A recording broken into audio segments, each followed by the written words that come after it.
Jamaah. Yeay. Oh jamaah. Yeay. Alhamdulillah. Bahagia itu dimulai dari ini nih. Itu yang kita bahas ya saat ini ya. Baik ya Habibi, katanya bahagia itu kalau kita bisa memaafkan orang lain. Ini berat banget nih ya. Apalagi kalau misalnya ya itu menyakitinya dalam banget. Gimana nih kita bisa memaafkan dan melupakan tentang ya mungkin masa lalu. Silakan ya Habibi. Ya akhirapun Ustaz Maulana, Ustaz Syam, ya Habib, ya Ali. Bismillahirrahmanirrahim.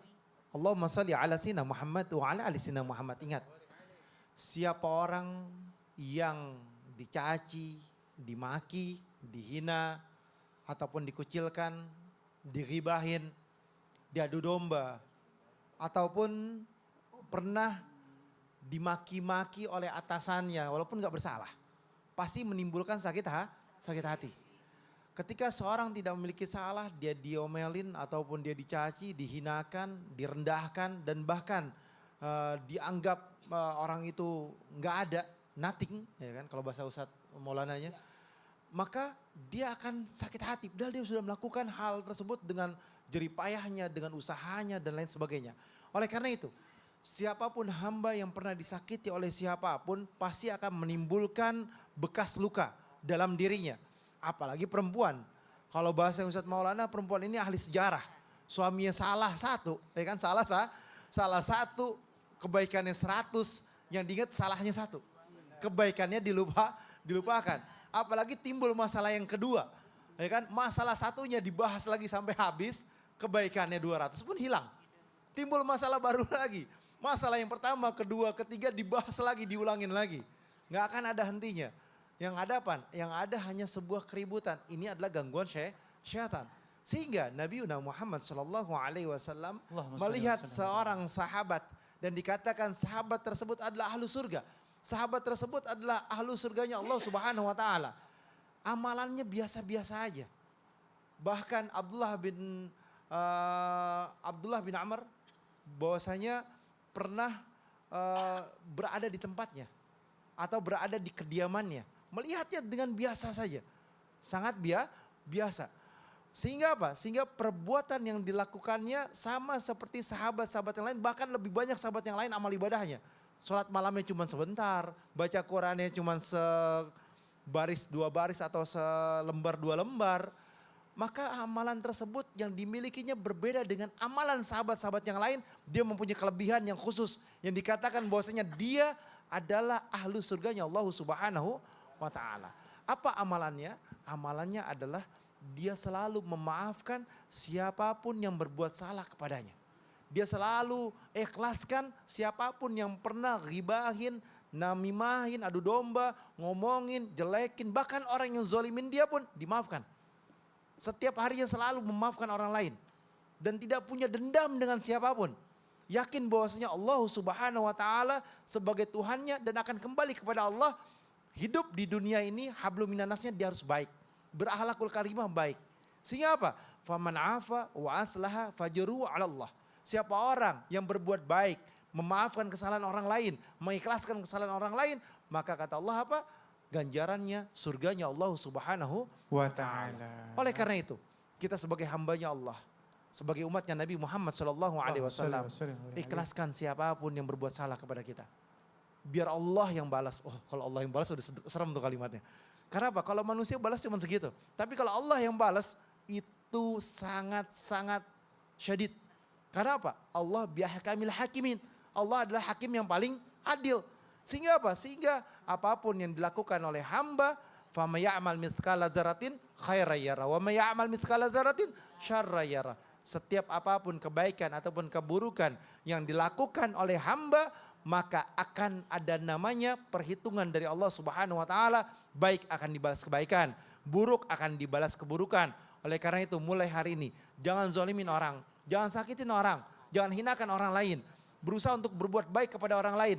Yakinkan bahwasanya hidup di muka bumi ini akan ada balasannya oleh Allah Subhanahu Wa Ta'ala. Sehingga balasan yang kita dapat hanya kebaikan dan ridhonya Allah Subhanahu Wa Ta'ala. Amin ya Allah. Terima kasih ya Habibi. Tepuk tangan dulu yuk. Ya, mudah-mudahan hati kita semuanya ini mudah memaafkan kesalahan orang lain ya. Sehingga akhirnya bisa bahagia hidupnya. Baik, sekarang kita masuk ke dalam segmen Tanya Dong Ustadz. Kami semua tanya dong Ustaz. Siapa yang mau nanya? Oh, yang ini dulu. Baik Ibu silakan. Bismillahirrahmanirrahim. Assalamualaikum warahmatullahi wabarakatuh. Waalaikumsalam warahmatullahi wabarakatuh. Perkenalkan, nama saya Ibu Dewi, mau bertanya pada Pak Ustadz Sam. Siap Ibu, mangga. Pertanyaannya, bahagia itu muncul. Katanya jangan membenci orang yang dolim terhadap kita. Bagaimana kalau orang itu sampai menghancurkan dan membunuh? Iya gitu, menghancurkan orang. Membunuh Menghilangkan. kehidupan kita ya. menghilangkan hidup kita gitu. Oh. Itu saja pertanyaannya. Assalamualaikum warahmatullahi wabarakatuh. Waalaikumsalam warahmatullahi wabarakatuh. Zolim udah dalam banget ini, udah ngebekas banget. Silakan guru. Baik, bismillahirrahmanirrahim. Tapi guruku Ustaz Maulana, Habib Thman serta guru-guru kami lakukan Allah Subhanahu wa taala, Al-Qur'an surah Al-Maidah ayat 8. أعوذ بالله من الشيطان الرجيم Allah. يا أيها الذين آمنوا كونوا قوامين لله شهداء بالقسط ولا يجرمنكم شنآن قوم على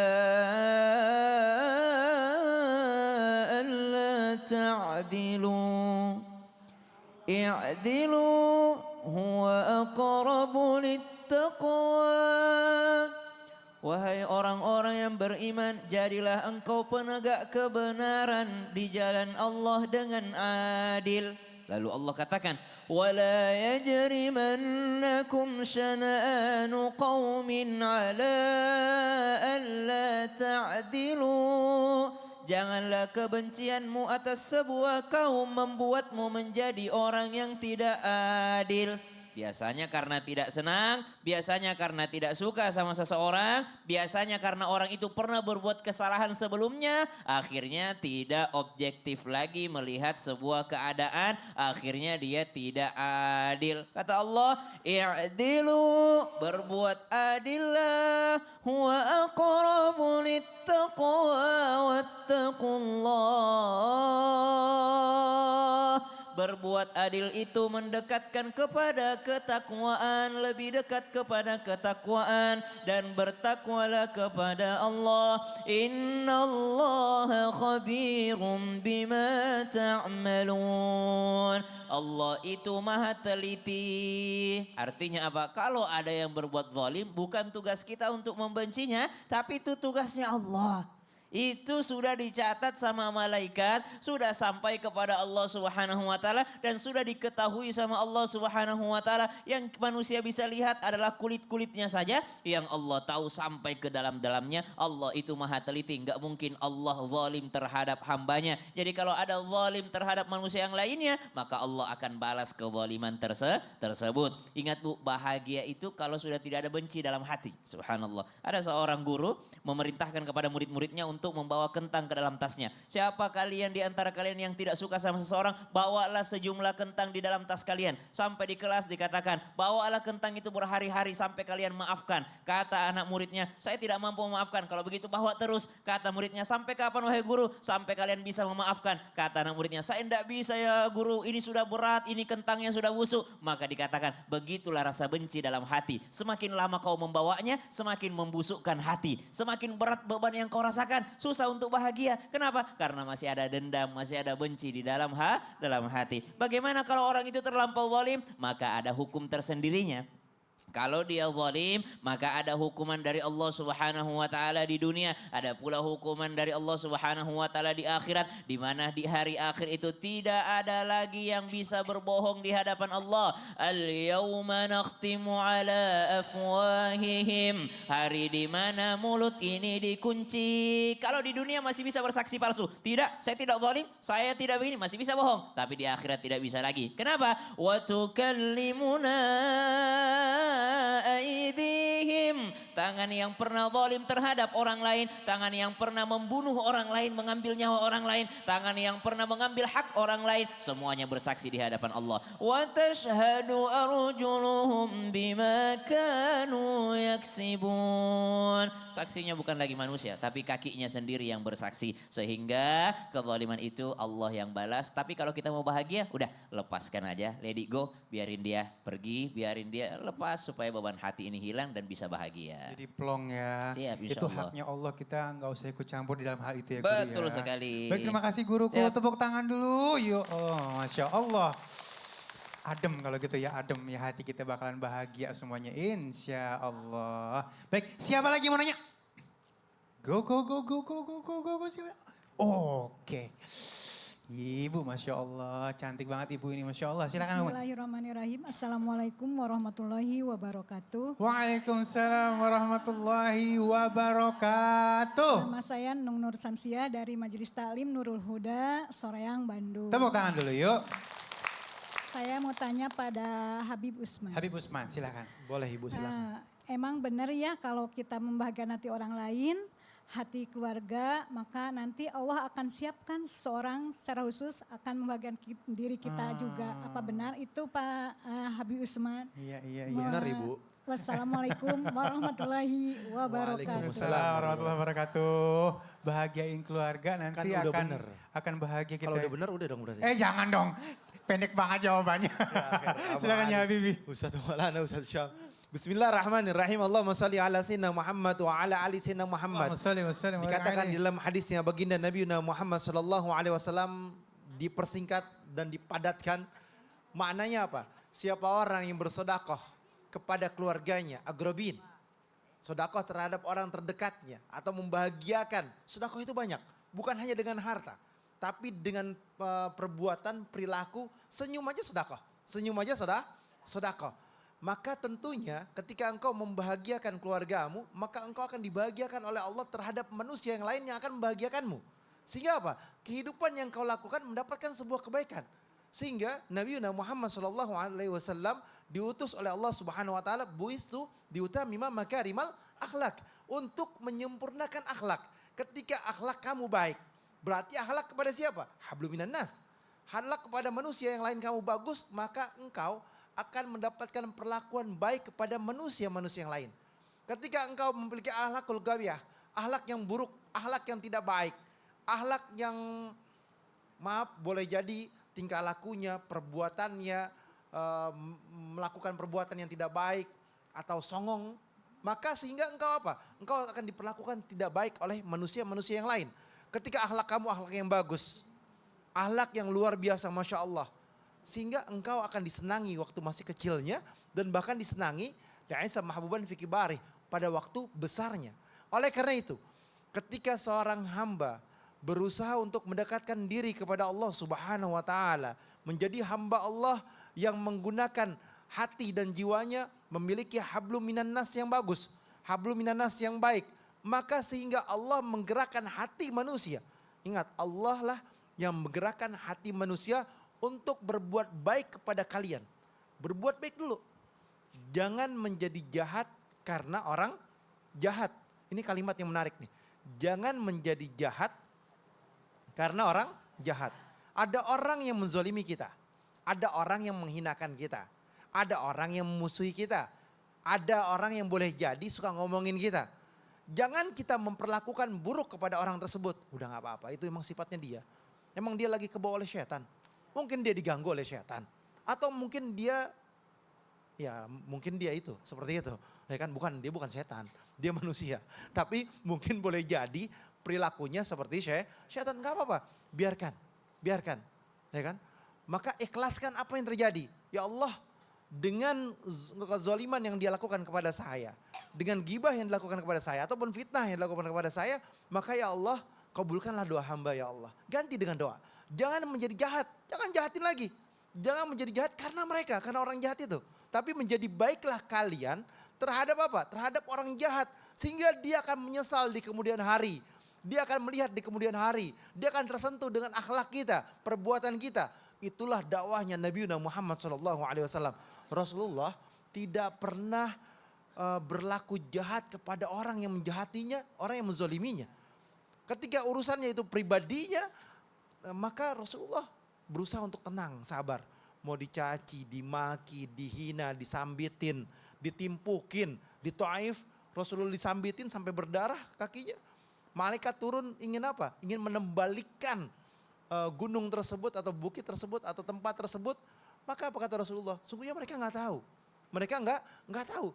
Dan bahkan didoakan oleh Nabi Muhammad. Lihatlah masyarakat Taif sekarang. Mereka yang beriman dan bertakwa kepada Allah Subhanahu wa taala. Ini dakwahnya Rasulullah, tidak dibalas tapi dengan kebaikan. Mau mereka caci kita, maki kita, ngomongin kita, ghibahin kita, maka kita berperilaku baik kepada mereka. Baik kepada siapapun, maka engkau akan diperlakukan baik oleh siapapun juga. Dan tentunya ketika engkau membahagiakan orang tuamu, engkau membahagiakan seseorang, engkau membahagiakan keluargamu, maka engkau akan diperlakukan baik lagi dan engkau akan dibahagiakan lagi oleh pasanganmu. Sehingga pasangan kamu menjadi pasangan yang sakinah, mawaddah warahmah, cinta, kasih sayang dan penuh dengan apa?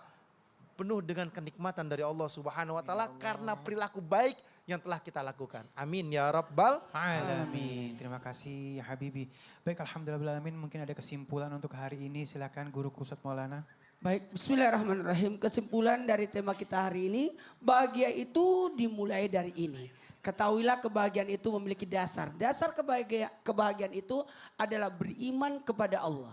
Apalagi dasar kebahagiaan itu adalah ketika kita berbuat baik kepada sesama manusia. Maka itulah dasar kebaikan. Lalu kembali pada diri kita lagi. Bersyukur akan nikmat. Maka itu juga dasar kebahagiaan. Dan akhirnya kita tawakal dan ridho akan ketetapan yang Allah sudah tetapkan buat kita. Maka itulah dasar-dasar daripada kebahagiaan. Maka catat kembali, dasar kebahagiaan itu beriman kepada Allah, berbuat baik kepada sesama, kemudian syukur nikmat, akhirnya tawakal dan ridho akan ketetapan dari Allah Subhanahu wa taala. Baik, untuk menyempurnakan hari ini Ustadz Syah mungkin boleh pimpin doa.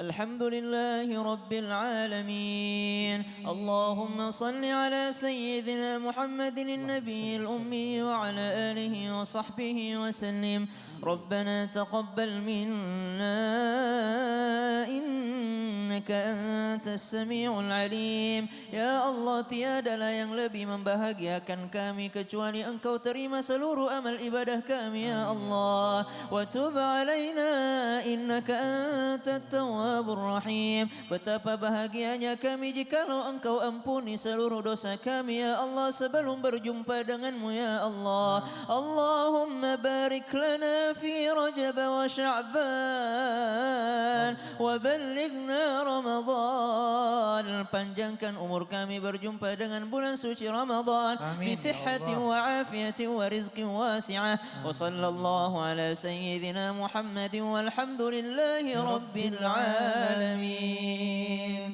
Terima kasih guru-guruku yang dimuliakan Allah Subhanahu wa taala. Terima kasih jamaah yang sudah hadir di studio. Terima kasih juga untuk seluruh pemirsa di rumah. Selamat beraktivitas. Jamaah. Alhamdulillah. Allah ya Nabi salam alaika ya Rasul salam